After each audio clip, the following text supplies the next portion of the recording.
여러분 반갑습니다. 방금 소개받은 김용호 선구장관입니다. 오늘 이 성공 프로그램에 자리를 와주시고 특강시에 주신 강원모 회장님께 감사드립니다. 그리고 오늘 이 자리에 참석해 주신 구본모 선생님, 이규영 회장님, 그 심윤조 전 의원님, 모든 존경하는 선배 여러분들 이 자리에서 뵙게 돼서 대단히 저로서는 큰 기쁨이자 큰 영광입니다. 제가 이 특강을 최근에 몇 번 했습니다만은 오늘이 가장 마음이 편안한 그런 날로 생각이 됩니다. 오늘 제가 특강을 마치고 또 여러 선생님께서 좋은 여러 가지 제안을 해주시면 제가 더 정책에 적극적으로 반영하도록 하겠습니다. 오늘 뵙게 되는 구본모 선생님께서 이 왼쪽 컬러에 서울대 배지를 달고 오셨습니다. 그 배지에는 우리가 잘 알다시피 베리타스 럭스 메아라고 하는 그 라틴어가 새겨져 있습니다. 제가 대학을 다닐 때 또 대학을 졸업하고 공부를 하면서 항상 생각해보는 그것이 서울대학교의 진리는 나의 빛이다 하는 것이죠. 이 진리가 나의 빛이다라고 하는 것은 서양 철학의 필로소피하고 맥이 나와 있다고 생각합니다. 이 소피아가 진리라고 한다면 필로소피가 하는 게 이제 사랑을 한다는 거죠. 근데 진리를 사랑하고 추구하는 것, 그게 아마 이 서울대학교의 하나의 이 학교의 경우에 생각을 하게 됩니다. 제가 오늘 말씀드린 북한에 관한 것은 진리를 소유하고 있다고 생각하는 그 세력이 지배하고 있는 그런 사회다 이렇게 생각을 합니다. 진리를 사랑하고 추구하는 대한민국 그리고 조선노동당이 모든 진리를 독점적으로 소유하고 있다고 하는 그 체제, 그 체제 사이에 경쟁인과 동시에 그 경쟁의 결과가 시간이 갈수록 구체적으로 드러나고 있다 이런 생각을 합니다. 제가 오늘 여러분께 말씀드릴 내용은 여러분들 그 테이블에 있는 것처럼 통일부가 2000년부터 2020년까지 한국을 쳐서 탈북한 탈북민 6,351명을 1대1로 직접 인터뷰를 했습니다. 2013년부터 2020년까지 10년간 1,100개의 질문을 던졌고 그 질문 중에서 160개를 통일부가 추려서 보고서로 냈습니다. 이 보고서는 현재 책으로 출간이 되어 있습니다. 이 책은 통일부 홈페이지에 가시면 모두 보실 수가 있습니다. 영문도 지금 팜플렛은 출간될 책도 영문도 곧 출간될 예정입니다. 그러면 제가 오늘 탈북자 6,351명이 이야기하는 북한 현실에 대해서 관없이 말씀을 드리도록 하겠습니다. 오늘 순서는 1부에서 3부까지는 북한에 지금 현재 무슨 일이 일어나고 있는지 탈북자들의 입을 통해서 여러분께 말씀드리겠습니다. 이 보고서는 사실상 북한에 대한 첫 번째 여론조사다 이렇게 생각하고 있습니다. 이 내용을 보시면 북한이 왜 지난해 말 올해 초 급격한 대남 정책과 통일 정책의 변화를 가고 있는가 하는 것이 우리가 이해가 됩니다. 우리 정부의 대책에 대해서 제가 말씀을 드리고 공연을 듣는 그런 시간을 갖도록 하겠습니다. 제가 방금 말씀드린 그런 내용입니다. 탈북민 6,351명에 대한 직접 인터뷰이고 말씀드린 대로 1,100개의 저희들이 질문을 던져서 김정은 위원장이 권력을 잡은 게 2011년입니다. 그래서 2011년, 12년 이렇게 우리가 기간을 나누었습니다. 나누었고 또 이 북한 내부의 변화를 알기 위해서 추세를 아는 게 중요하기 때문에 5년 단위로 그걸 저희들이 분류를 해서 시계율적으로 보여드리고 있습니다. 6,351명의 그 출신을 보면 적경지입니다. 압록강, 두만강 지역이 82%, 내부가 15%, 평양이 2.7%입니다. 현재는 이 평양에서 온 탈북자들 숫자가 점점 늘어나고 있는 그런 추세입니다. 좌측에 보시면 여성이 81%, 남성이 18% 이렇게 구성이 되어 있습니다. 자, 우선 탈북민들은 이렇게 물었습니다. 당신이 북한에 있을 때 식량 배급을 받은 적이 있는가? 없다. 72%입니다. 그리고 당신이 직장에서 일을 하거나 이렇게 했을 때 임금이나 식량을 배급받은 적이 있는가? 없다가 50%입니다. 자, 이걸 보시면은 북한의 배급제가 완전히 붕괴되었다라고 하는 걸 확인할 수가 있습니다. 이 북한은 협동농장 제도를 운영하고 있습니다. 자, 그러면 협동농장에서 일을 해서 생산에 참여했을 때 소출이죠. 곡물 생산을 누가 가지고 하는가? 당국이 가져간다는 게 50%, 군대로 간다는 게 21%, 협동농장에서 일하는 사람 간다는 게 12%에 들어갑니다. 그리고 오른쪽 그 슬라이드를 보시면은 2011년에 이제 김정은 위원장이 권력을 잡았으니까 2011년과 12년 그 기점으로 구분해 보면은 여러분 중간에 그래프를 보시면은 그 전에는 16%, 그 이후에는 21%로 늘어나고 있습니다. 그리고 오른쪽 끝을 보시면은 그 농장화에 실제로 배분되는 양은 그 이전에는 21%였다가 지금은 12%, 반토막이 나고 있는 그런 상황을 여기서 알 수가 있습니다. 이 데이터도 대단히 중요합니다. 이렇게 되니까 북한 내에 장마당이 활성화됩니다. 북한 주민들이 이제 배급이 안 되니까 장마당 가서 살 수밖에 없죠. 그래서 장마당에서 이제 그대는 화폐가 어떤 것인가 이렇게 물었습니다. 오른쪽 두 번째 그래프를 보시면은 2011년 김정은 집권 이전에는 중국 돈이죠. 중국 돈이 제일 많이 사용되는데 그 12%. 그 이후에는 57%로 이 위안화 사용이 5배로 늘어나고 있습니다. 그래서 탈북자들 이야기를 들어보면 실질적으로 장마당에 가서 옷을 하나 살 때도 파는 사람과 사는 사람이 계산기를 놓고 중국 위안화 환율을 실시간으로 따져가면서 거래를 한다고 합니다. 그러니까 상당히 이걸 우리가 이제 전문적인 용어로 달러라이제이션이다 이렇게 부릅니다. 달러 현상이죠. 외화를 선호하는 그런 현상이 지금 북한에 일어나고 있습니다. 왜 이렇게 됐냐면은 2009년에 북한이 화폐 개혁을 하게 됩니다. 화폐 개혁을 해서 그때 100대 1로 돈을 바꾸어 주는데 그 액수가 얼마 되지 않으니까 북한 주민들이 가지고 있던 북한 돈이 전부 다 휴지적이 됩니다. 그러니까 2009년 이후 화폐 개혁 실패 이후 북한 주민들이 북한 돈을 신뢰하지 않습니다. 그래서 이제 위안화, 유로화, 달러를 선호하는 그런 현상이 생기고 이 장마당에서 전부 다 달러가 이제 사용된다 이렇게 보시면 되겠습니다. 경제 전문가들이 이제 이 문제는 조금 더 깊이 있게 연구를 해야 될 것으로 이렇게 보입니다. 북한에 이 시장화 현상이 생기고 그 결과로 외화 유통이 지금 발생되고 있다. 북한을 지배하고 있는 정당이 조선노동당이지만은 북한 주민들 사이에는 조선노동당보다 더 센 당이 있다. 장마당이라는 거죠. 그러니까 이제 이게 북한의 지금 그 실상을 잘 보여주는 것이다. 이런 생각을 하게 됩니다.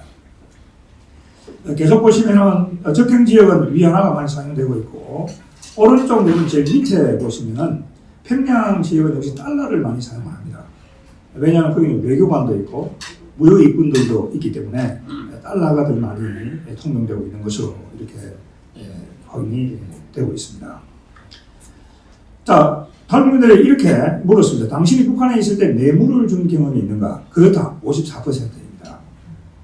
김정은 집권 이후에 그 비율이 2배로 증가하고 있고 뇌물이 굉장히 구조화되고 있다는 걸 여기서 이제 확인할 수가 있습니다. 좌측에 보시면 월 수입의 30% 이상을 수탈당한 적이 있는가? 41%입니다. 지난해에 동해안과 서해안으로 어선을 타고 탈북한 두 가족이 있습니다. 그러니까 이 데이터는 2020년까지죠. 그 가족들의 증언을 들어봐도 그들이 탈북한 이유가 3가지입니다. 하나가 뭐냐면은 뇌물이 너무 심하다. 이건 청천히 뇌물을 줘야 되기 때문에 먹고 살기 굉장히 힘들다고 하거든요. 두 번째가 이제 나중에 보시면 한국 드라마를 많이 본다. 그럼 세 번째, 자식의 미래가 없다. 그래서 결국 이제 다루겠다는 게 확인이 되고 있습니다. 이건 여러분 아시겠지만은 소련 동구권이 붕괴되기 전에 부패가 구조화되는 그런 거 상당히 유사한 상황이라는 걸 이 보고서 나오고 난 이후에 동구권에서 근무하셨던 우리 외교관분들 모셔서 저희들이 논의를 했을 때 그런 말씀하시는 게 기억이 납니다. 자, 이렇게 되니까 간부층들은 부자가 되는가? 당연히 그렇다고 하는 얘기죠. 그럼 여기 보시면은 오른쪽 그 위에서부터 보시면은 그 붉은 막대기가 굉장히 퍼센티지가 올라간다. 77.5%입니다. 자, 이렇게 물었습니다. 돈이 좋은가 권력이 좋은가? 당연히 권력이 좋다는 거죠. 왜냐하면 권력이 있으면 돈을 뺏을 수 있으니까. 이게 이제 북한 주민들의 어떤 이 탈북민들이 북한에 있을 때 어떤 하나의 생각을 반영한다 이렇게 볼 수 있습니다. 우리말로 하면 그냥 우리 사회에서 쓰는 용어로 이건 에코노믹 캐피탈리스트가 아니고 폴리티컬 캐피탈리스트다 이렇게 볼 수 있겠습니다. 그리고 간부의 수탈, 뇌물이 굉장히 성행하고 있는 상황이고 그럼 뇌물을 언제 주는가?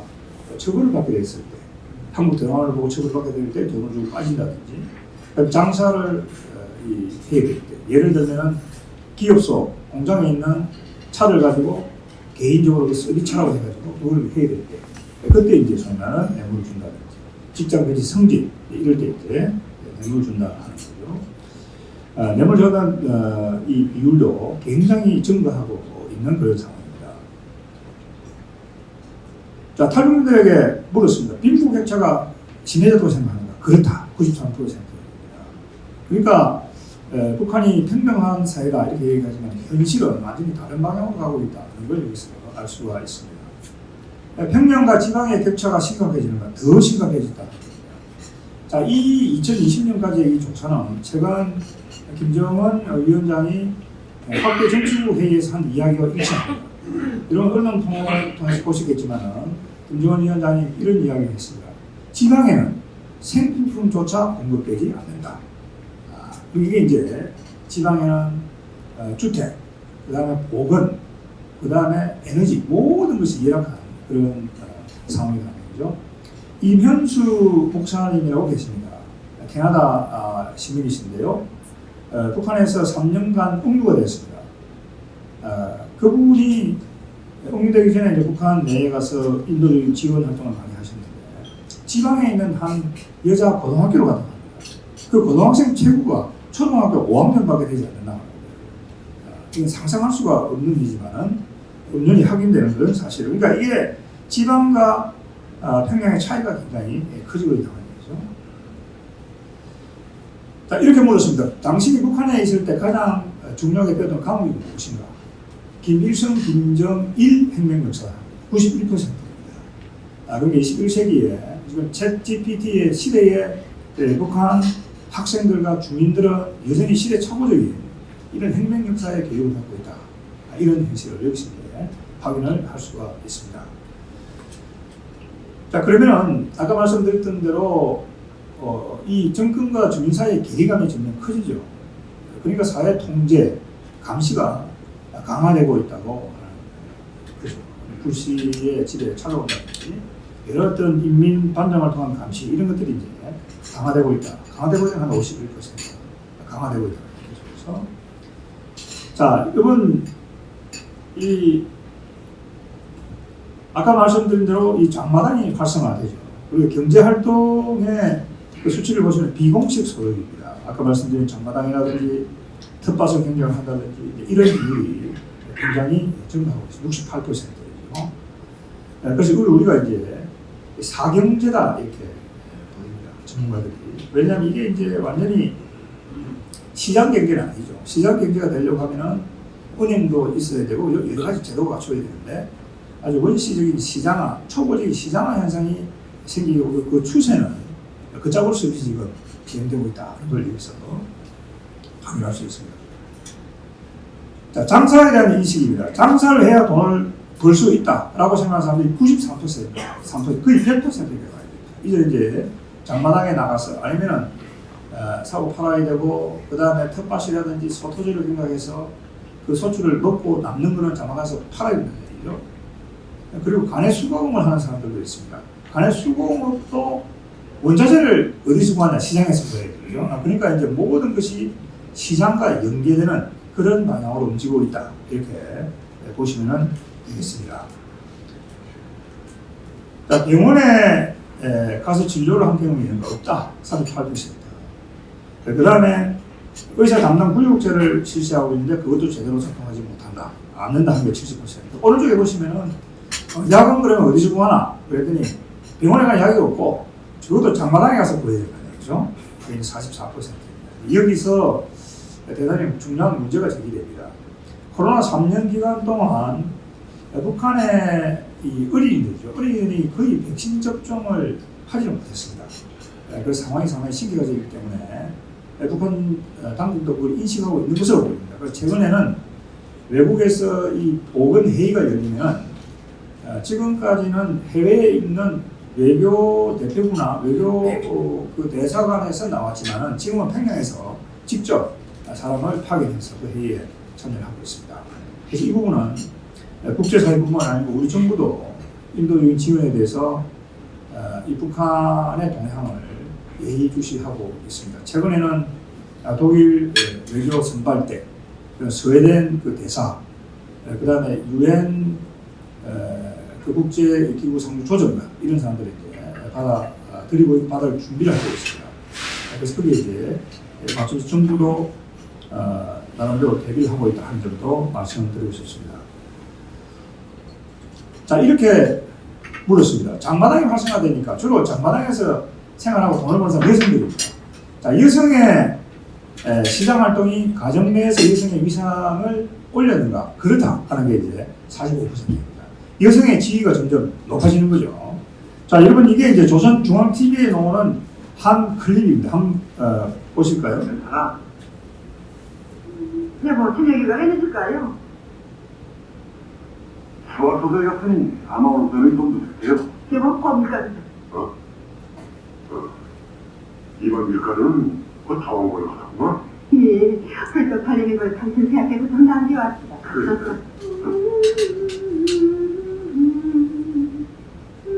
여보, 네.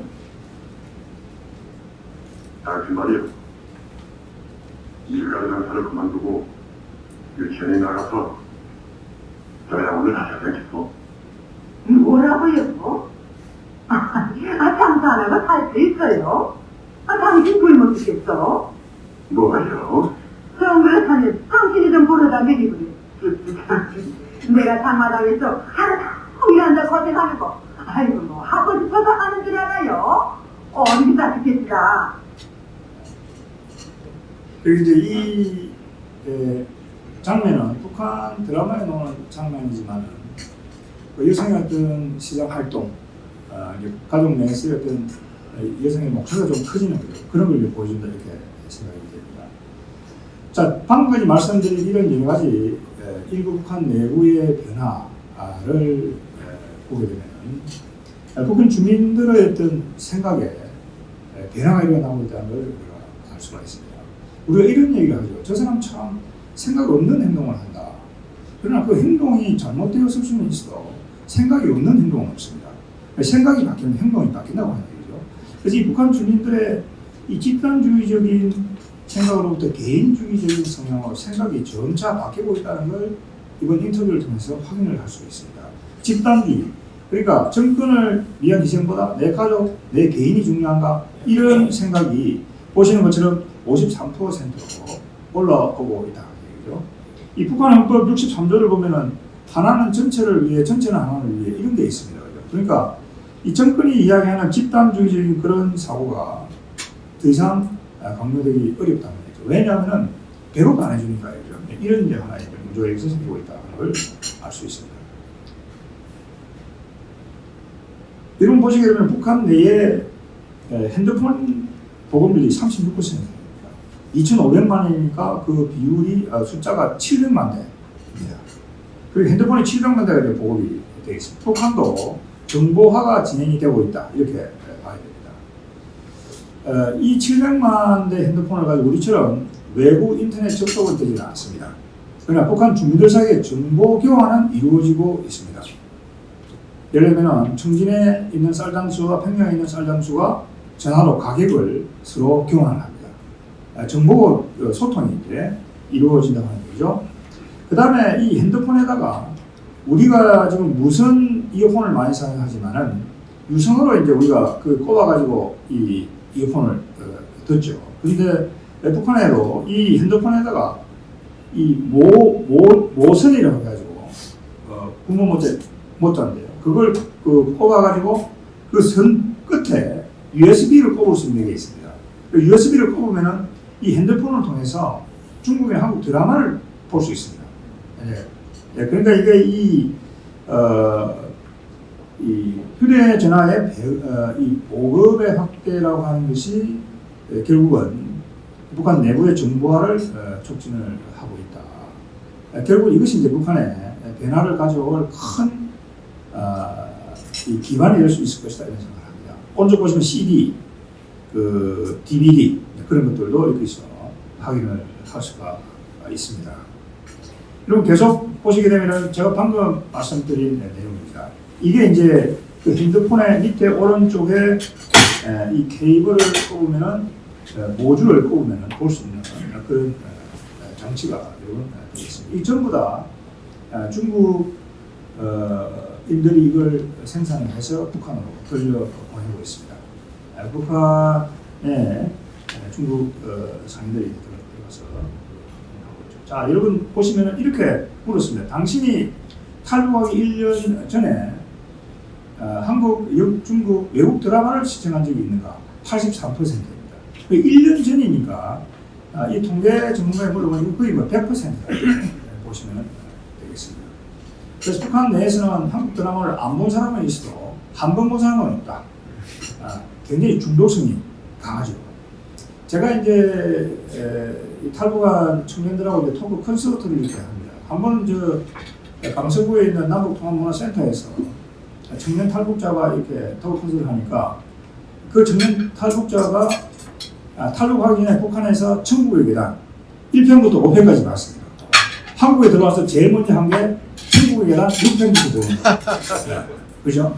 굉장히 중독성이 있다고 하는 얘기죠. 그래서 북한 주민들도 탈북민들도 그렇고 최근에 어선을 타고 온 그분들의 이야기를 들어봐도 처음에는 이거를 보니까 안 믿어지는데 여러 번 보니까 이제 그게 이제 믿게 되고 그걸 보니까 한국이 자유롭구나, 한국이 풍요롭구나 이런 걸 그 드라마를 통해서 알게 된다고 하는 겁니다. 근데 이 K 컬처라고 하는 것이 유럽이나 중동이나 다른 사회로만 퍼지는 게 아니고 휴전선 넘어서 북한으로도 들어가고 있다고 합니다. 그러니까 한국에서 인기 있는 드라마는 한 달 이내로 북한에 카피가 돼서 들어간다고 하는 얘기죠.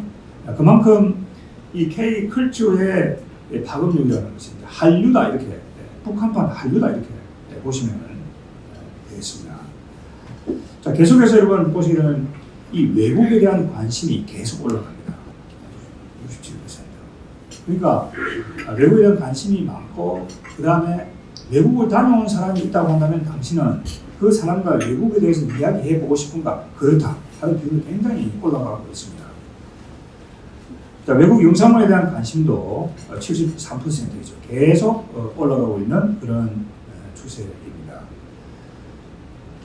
자, 이런 걸 바탕으로 해서 탈북민들에게 물었습니다. 김정은 리더십에 대해서 어떻게 평가하는가? 부정적으로 본다는 게 59%, 김정은 집권 이후에 민심이 나빠졌다 61%, 경제 상황이 더 나빠졌다 58%, 강성대국을 달성한다고 했는데 부정적이다 58%. 계속 보시게 되면은 김정은 권력 승계, 이 3대 세세련의 권력 승계가 정당하고 생각하는 그렇지 않다 56%입니다. 그 다음에 이 북한이 벽두혈통이라는 걸 내세워가지고 이제 권력을 세습을 하죠. 그 벽두혈통에 의한 영도 체제가 유지되어야 된다고 생각하는가? 그렇지 않다 54%입니다. 그러니까 비록 탈북민들이지만은 정권에 대한 인식이 부정적으로 변하고 있고 김정은 지하에서 오래 있었던 사람일수록 김정은 체제에 대해서 더 부정적인 인식을 가지고 있다는 게 이제 이 조사를 통해서 확인이 되고 있습니다. 여러분이 핵과 미사일에 대해서 과다하게 지출을 하게 되니까 이 성장률이 2017년부터 계속 마이너스를 기록하고 있습니다. 이건 이제 한국은행 통계입니다. 그러면은 얼마나 돈을 지금까지 쏟아 부었는가 하는 얘기죠.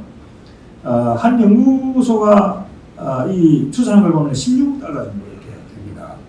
그러면 16억 달러면 어느 정도 액수인가 하는 얘기죠. 북한 주민 2,500만에게 백신을 2번, 3번 접종할 수 있는 그런 비용이고, 그 네모 밑에 보시면은 북한 주민들에게 4년치 식량난을 해소할 수 있는 그런 비용이다 하는 것입니다. 우리 동문들께서는 다 잘 아시겠습니다만 인도 출신의 노벨 경제상을 받은 아마티르 세인이라고 하는 경제학자가 있죠. 그 경제학자가 내놓은 결론이 이겁니다. 자유가 있는 사회나 나라에서는 기근이 없다. 왜? 자유가 있다고 한다면 그 정부나 정권이 자원을 왜곡을 해서 핵과 미사일을 개발하고 주민을 굶긴다고 하면 당연히 거기에 저항할 것이고 거기에 정책의 변화를 요구할 거라는 얘기죠. 그래 북한은 억압 체제를 유지하고 있기 때문에 그게 이루어지지 않는다 하는 것입니다. 근데 여기서 우리가 중요한 걸 알 수 있는 게 이 북한 인권 문제와 안보 문제라고 하는 것은 결코 분리될 수 없다.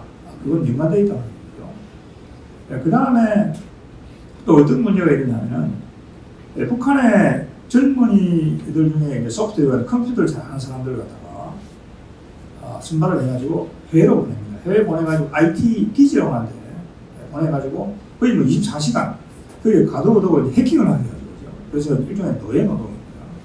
감시를 하고 그 다음에 이걸 1분이나 몇 분 사이로 스크린샷을 해가지고 감시를 하고 이렇게 해가지고 이제 사이버 마니를 탈취하게 하는 거죠.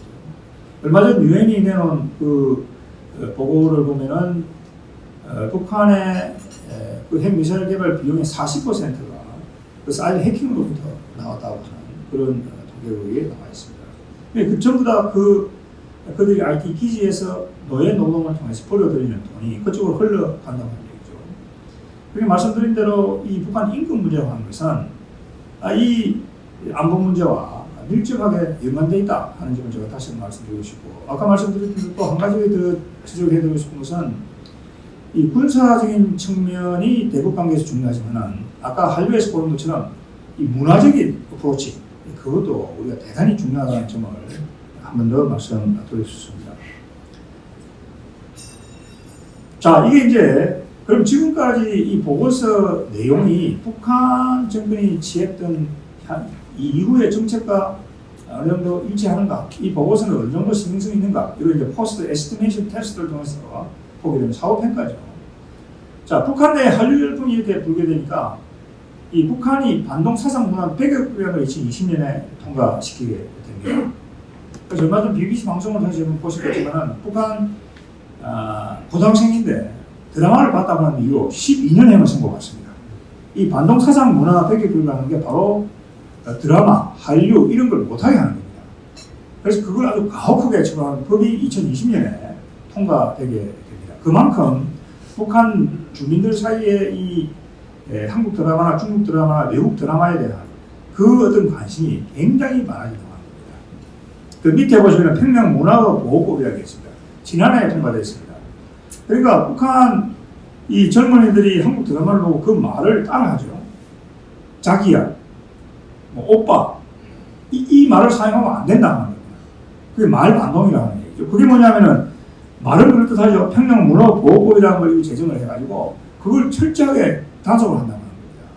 자, 이 두 개의 법을 본다고 한다면은 지금까지 탈북민들이 이야기한 그 정언이 상당히 신빙성이 있다, 그죠? 신뢰도가 있다는 걸 이제 여기서 확인할 수 있습니다. 밑에 부분은 평양 지방 격차, 아까 제가 말씀을 드렸습니다.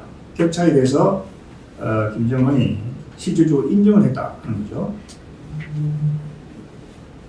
자, 여러분 계속해서 보시게 되면 이렇게 이제 보시면 지금까지 이제 이 인터뷰 내용을 보시면 북한이 왜 지난해 말부터 올해 초에 이 남북 간은 더 이상 동족 관계가 아니라 적대적인 불법화가 된 거다 이렇게 이야기하는 데를 우리가 이제 알 수가 있습니다. 여러 가지 이유가 있겠지만 첫째로 가장 중요한 것은 북한 내부의 이런 변화 때문에 북한 주민들의 한국 사회가 동경심이 점점 높아지고 있습니다. 그러니까 그걸 이제 차단하겠다 하는 목적이 굉장히 크다 이렇게 봐야 되겠습니다. 아까 보여드렸던 조선중앙TV를 보면은 일기예보를 합니다. 그런데 과거에 일기예보를 할 때는 어떻게 했냐면 한반도 지도를 다 이렇게 보여줬습니다. 그런데 최근에는 일기예보를 하면서 남한 지도는 없앴습니다. 없어졌습니다. 없어지고 그 다음에 무역회사라든지 이런 그 어떤 기관들의 대외적인 홈페이지가 있습니다. 그 홈페이지에 한반도 지도를 싹 다 없앴습니다. 그리고 이제 완전히 한국과의 관계를 단절하겠다 하는 이런 지금 의도를 지금 여기서 보여주고 있습니다. 헌법도 곧 개정할 것으로 이렇게 보입니다. 최고인민회의가 지금 임기가 만료가 됐는데 아직까지 새로운 최고인민회의를 구성한다고는 움직임은 없습니다.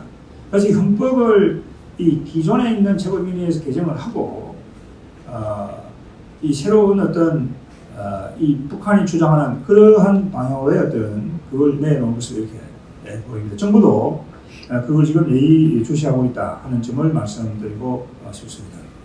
그런데 이 북한 정권이 이 역사와 언어를 공유하는 이 민족적 정체성을 부정한다고 해가지고 그게 부정되는 건 아니죠. 그렇죠?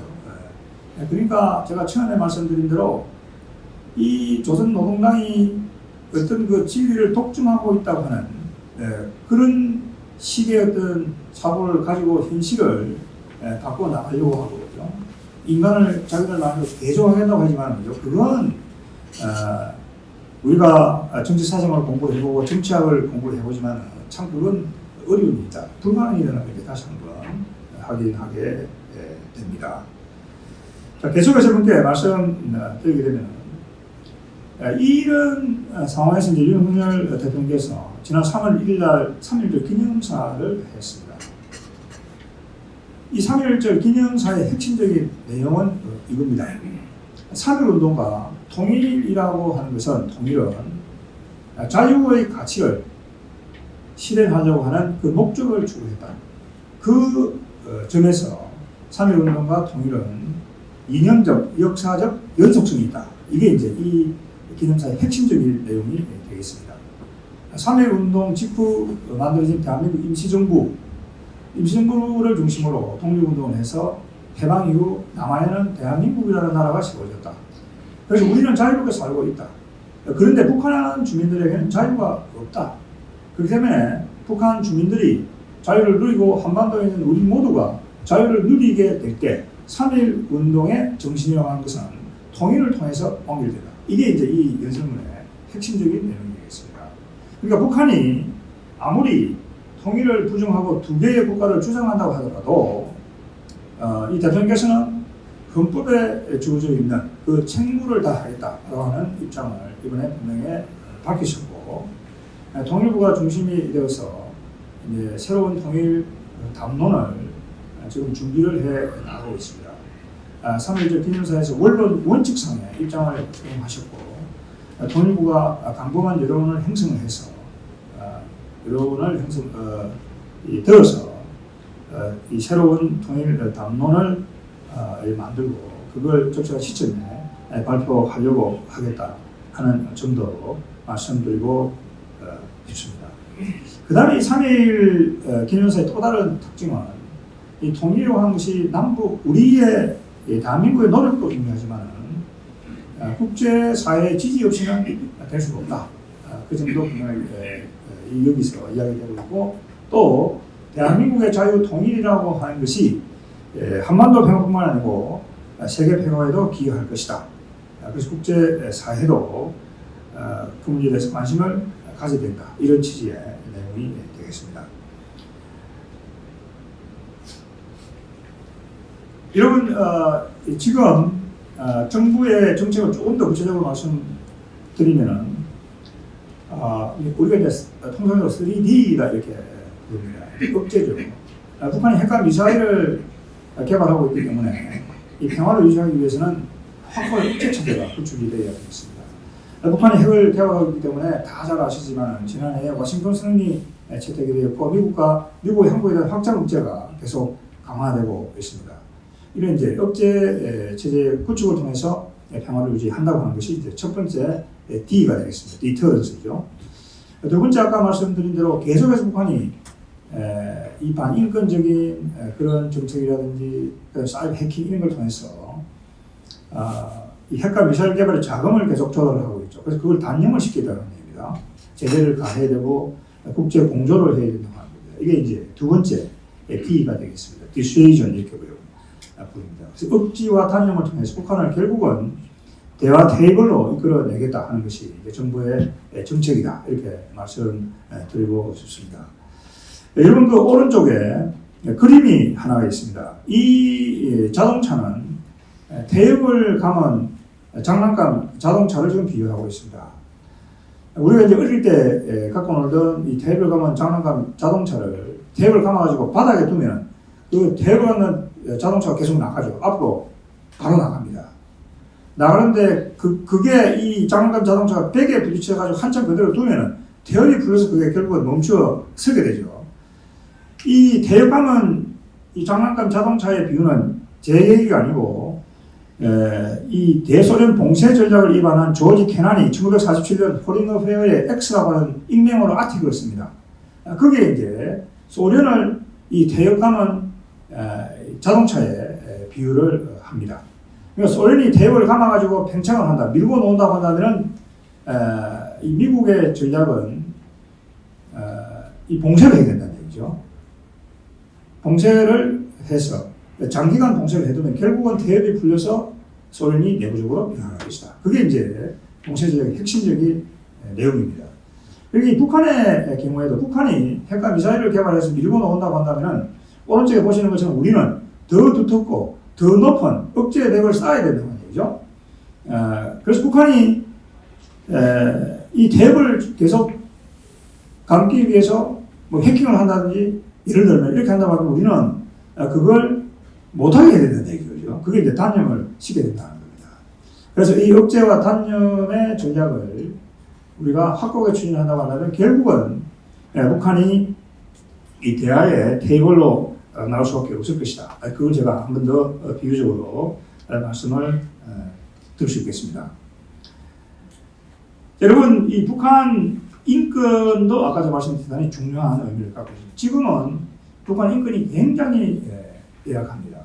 10만 명이 넘는 그 정치권 수용소가 있고 인권 상황이 점점 악화되고 있는 그런 상황이죠. 그리고 정부가 올해 예산을 확보를 했습니다. 국립북한 인권센터를 강서구에 세울 예정입니다. 예산이 260억인데요. 이 북한 인권센터를 만들어서 이게 이제 글로벌 이 북한 인권의 어떤 허브가 될 수 있도록 그렇게 노력할 계획입니다. 인권이라고 하는 것은 인류 보편적인 가치다 하는 얘기죠. 칸트가 인간이라고 하는 것이 수단이 아니고 인간 그 자체가 목적이다 하는 거죠. 그건 인간이 어느 지역, 어느 사회, 어느 나라에 있더라도 인간의 정성은 보존이 되어야 된다는 거죠. 그런 의미에서 이 국립북한 인권센터는 북한 인권뿐만이 아니고 워싱턴에 있는 홀로코스트라든지 그다음 공산주의자 피해자 뮤지엄이라든지 그다음 동구권에도 공산 세력에서 피해를 입은 그 박물관들, 기념관들 굉장히 많습니다. 그런 기념관들과 이 보편적인 인권의 차원에서 같이 전시회도 하고 그런 것들을 공유하는 그러한 계획을 갖고 있습니다. 그 밑에 보시면은 정부로서는 처음으로 지난해에 윤석열 정부가 북한 인권 보고서를 한국어 영문으로 발간했고 올해도 그걸 계속 발간할 예정입니다. 제가 지금 말씀드리는 북한 경제사회 실태 인식 보고서를 발간해서 국민들에게 가감없이 북한의 현실을 보여드리기 위해서 노력하고 있습니다. 여러분 지난해 8월달에 있었던 캠프 데이비드 이 한미일 정상회담에서 삼국 정상이 합의한 내용이 있습니다. 미국과 일본이 자유롭고 평화로운 통일 한반도에 대한 지지 의사를 표명했습니다. 미국은 이명박 대통령, 박근혜 대통령 당시에 두 번 한국의 자유평화통일을 지지한다는 입장을 표명한 적이 있습니다만 일본이 자유평화통일을 공식적으로 표명한 것이 이번이 처음입니다. 대단히 역사적으로 의미가 있는 그런 정상회담이었습니다. 이 캠프 데이비드 선언이 있고 난 이후 한영당원인과 합의가 이루어집니다. 한영당원인과 합의에서 자유롭고 평화로운 통일 한반도라고 하는 것이 재확인이 됩니다. 그 뒤에 열린 한국 네덜란드 정상회담에서 이 캠프 데이비드에 나오는 문구가 똑같습니다. 자유롭고 평화로운 통일 한반도에 대한 지지가 재차 확인이 됩니다. 앞으로 이 정상회담이 열리게 되면은 이 통일 외교 차원에서 이 자유롭고 평화로운 한반도에 대한 지지가 계속해서 표명될 것으로 이렇게 보입니다. 제가 여기서 한 가지 더 말씀드리고 싶은 것은 제가 국제정치학자로서 볼 때 이 캠프 데이비드 선언은 한국 외교의 패러다임적인 전환을 가져온 하나의 계기다 이렇게 볼 수 있겠습니다. 그동안 대한민국은 주어진 국제정치 질서 속에서 국가 이익을 추구해왔습니다. 다른 말로 하면 국제정치 질서의 소비자였다는 얘기죠. 그러나 이 캠프 데이비드 선언의 내용을 자세히 들여다보게 되면 이제부터 한국은 그런 소비자의 입장에서 벗어나서 국제정치 질서 그 자체의 유지, 형성, 발전에 기여하겠다. 질서 생산자의 반열에 가겠다라고 하는 입장을 분명하게 보여주고 있고 그렇기 때문에 미국, 일본, EU 국가들이 대한민국을 대단히 환영한다 이렇게 볼 수 있겠습니다. 윤석열 대통령께서 추진해온 가치 외교가 빛을 발한 그런 아주 결정적인 순간이다 이렇게 보입니다.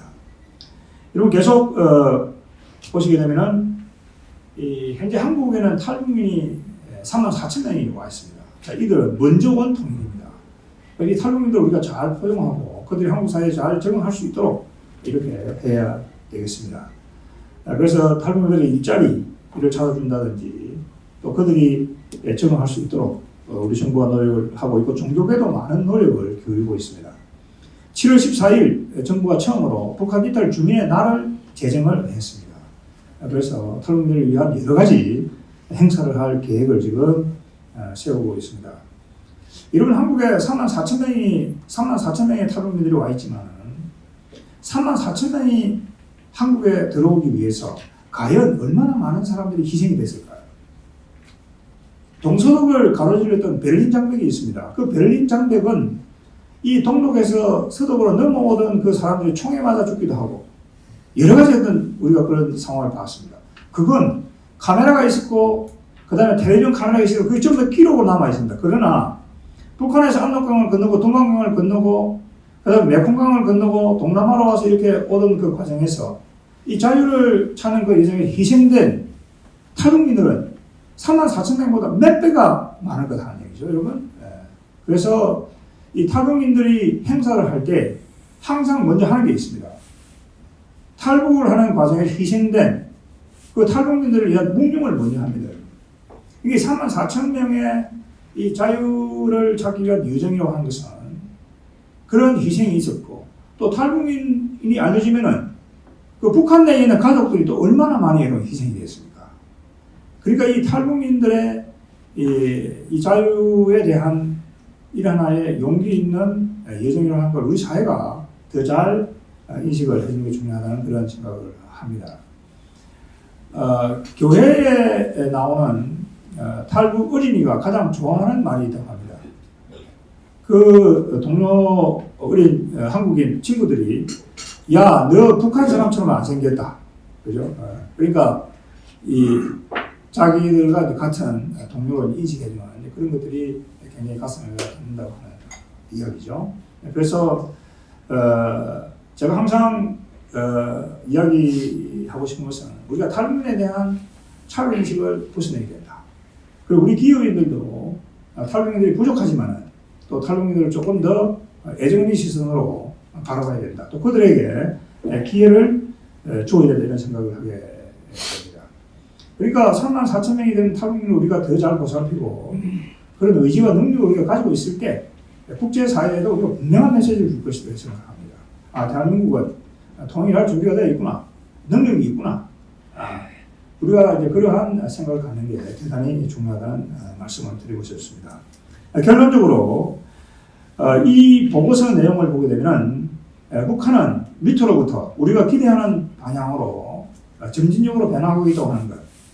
그리고 우리가 추진해왔고 또 우리가 국제사회와 함께 추진해왔던 대북 정책이라고 하는 것이 효과를 내고 있다고 하는 것. 우리가 지금까지 우리 정책에 대해서 더 확신을 갖는 것이 필요하다고 하는 것. 국제적인 공간들을 형성을 해서 이런 정책을 지속적으로 추진해 나간다고 한다면 우리 국민이 또 국제사회에 기대하는 방향으로의 어떤 결과를 우리가 얻을 수 있다. 이런 생각을 하게 됩니다. 장시간 경청해 주셔서 감사합니다. 감사합니다. 방금 말씀하신 대로 정부에서 그 비대칭적인 상황에 대해서 충분히 준비를 하고 있는 것으로 그렇게 알고 있습니다. 그리고 2년 전이죠. 2년 전에 이제 북한이 5대의 드론을 보낸 적이 있기 때문에 정부도 거기에 대해서 경각심을 가지고 철저하게 준비를 하고 있는 것으로 그렇게 알고 있습니다. 그 다음에 이제 교류 협력과 관련해서 그건 대단히 중요하다는 생각을 합니다. 왜냐하면 접촉면이 넓어지고 또 북한 주민들의 어떤 열악한 상황에 대한 그 인도적인 지원이라고 하는 것은 정부도 정치 군사적인 상황과 상관없이 한다 이렇게 이야기하고 있습니다. 문제는 이 2019년 2월부터 북한이 완전히 문을 걸어 잠그었습니다. 하노이 회담이 실패로 돌아간 이후에 이 북한이 문을 걸어 잠그고 또 3년간 코로나가 있었습니다.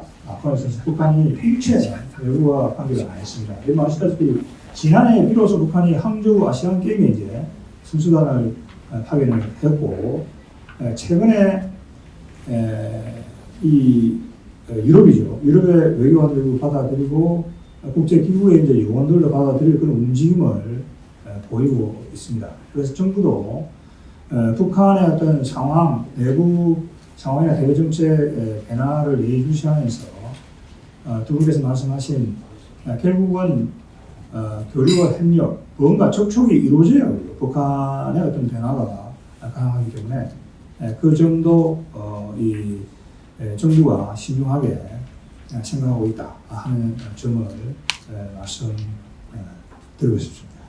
감사합니다. 네. 그 좋은 답변해 주신 장관님께 박수 부탁드립니다.